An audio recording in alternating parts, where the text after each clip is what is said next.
John chapter 1 verse 12 says, as many as believed, received him, as many as believed in his name, he gave rights to become children of God. There it is. The first thing you have to understand is being a child of God is not automatic, except in the most general sense. It's a relationship you can enter into. You're either not in the family or you can come into the family. That's the first. You got to know that or you'll never get in. If you don't know you're out, you're never going to get in. Okay? Number one. Number two. First was the preliminary step. Secondly, the transformative step. And what's the transformative step? You have to have your heart melted into a relationship of filial love toward your Father by seeing how it's possible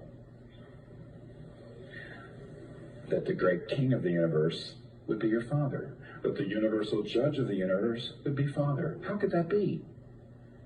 See, if you understand the complexity and the reality of who God is, you can ask that question. If you don't ask that question, if you don't say, how could God do this? How could he love us like this? How could his anger be not payback anger? How could he never, ever, ever, ever, ever pay us back? How could God accept us like this? If you never ask that question, it's because you've got a cartoon God, just loving, and who doesn't?